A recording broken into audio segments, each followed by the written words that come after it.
السلام عليكم. اولا تحيه لعلوي لايف على الحضور ديالو والمواكبه ديالو دائما في كل كبيره وصغيره، الامور كتتعلق بالمجال الاعلامي. معكم عماد شحتان، مدير معهد الصحافه والاعلام السمعي البصري بمدينه الناظور، الوحيد بمدينه الناظور والجهه الشرقيه، وكذلك مدير جريده وطنيه ديما تيفي.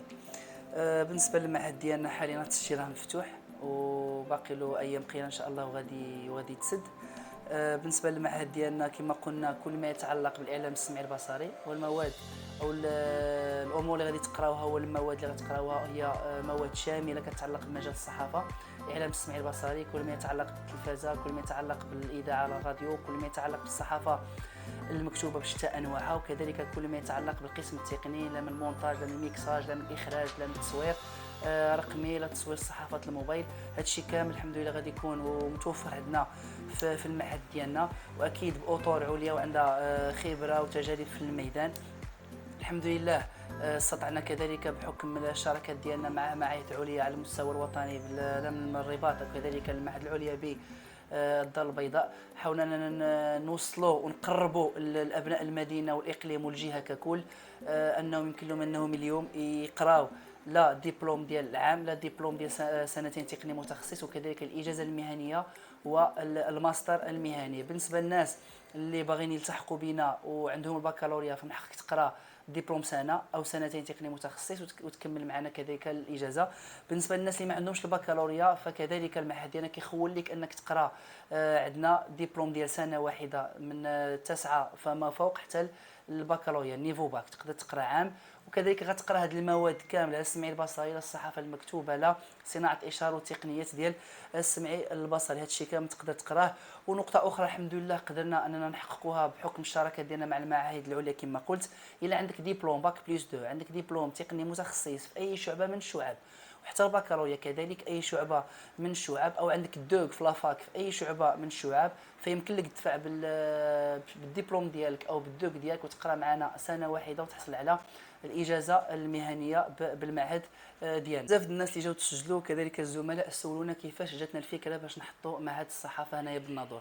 كما كتعرفوا ان الناظور حتى هي عندها الناس ديالها عندهم طموح. انا شخصيا ابن المدينه مشيت حتى للرباط، قريت في المعهد وكريت والماء والضوء والكرا بلوس داك الواجب الشهري ديال المعهد، فكيتقام عليك واحد البيدجي كبير. ففكرنا ورتئينا انا ولاد الناظور تا هما من حقهم انهم يقراوا الصحافه، وكذلك نقربوا لهم التكوين الصحفي لاش غادي يمشي حتى للرباط، فما كاينلاش تمشي للرباط وتمشي لكازا. حنا جبنا لكم الدبلوم ديال الرباط وكازا، جبنا لكم حتى الناظور، كتاخذ الاجازه ديالك هنايا وساكن في داركم، يعني نقصنا عليك المصروف ديال الكرا، نقصنا عليك الماكله والشراب والترونسبور، كتكون هنايا في الناظور وجبنا لك المعهد حتى لعندك باش تكون نتايا، ونوفرنا لك الظروف الكامله باش تقرا باريحيه وتكون انت كذلك وتكون انت ان شاء الله. فالدبلوم ديالنا الحمد لله كيخول لك انك تاخذ البطاقه المهنيه، هادو من الشروط الاساسيه ومن لي زافونتاج اللي عندنا في المعهد. كذلك الدبلوم ديالنا كيخول لك انك تسيليكسيونا وتكون بارمي الناس اللي غادي يدوزوا لي كونكور ديال الوظيفه العموميه ديال الاعلام. كنعرفوا ان الاولى ولا سينيغتي وكذلك دوزيام والميدي ان كيحلوا كونكور كل سنه تقريبا 3 ديال لي كونكور في العام، فيمكن لك انت بالدبلوم ديالنا انك كيخول لك انك دوز الامتحان ديال الوظيفه باش تدخل تكون صحفي كذلك في التلفازه، ويخول لك انك تدخل حتى الجرائد الورقيه والالكترونيه وحتى الاذاعات بالمغرب. هذا هو لافونتاج اللي عندنا فاش كنتكلموا على معهد الصحافه والاعلام السمعي البصري، راه واحد القفزه وواحد النقطه نوعيه بالاقليم مدينه الناظور وحتى بالجهه الشرقيه. اللي ماشي مزيان بالنسبه للناس اللي غيسمعوا هذا الفيديو الوزاره خولتنا فقط مقاعد جد جد جد محدوده للتسجيل، عطاتنا فقط 20 واحد في الجروب، فسارعوا للتسجيل، والتسجيل راه ديجا مفتوح ما بقالوش بزاف باش يتسد.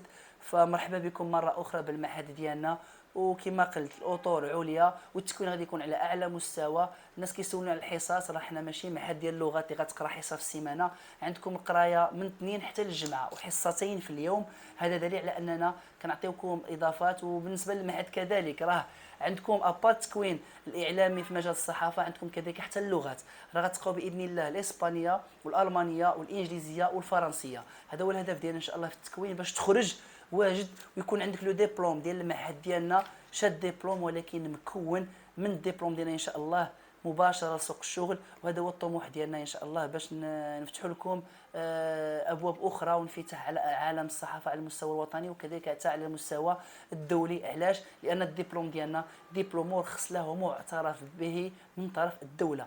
فهذا افونتاج كبير وكبير بزاف، انك تاخذ لو ديبلوم ديالك وتاخذ الترجمه ديالو وتمشي للدول الاوروبيه ولا لدول الخليج ولا فين ما بغيتي وتخدم به وراسك مرفوع. وشكرا لكم ومرحبا بكم مره اخرى.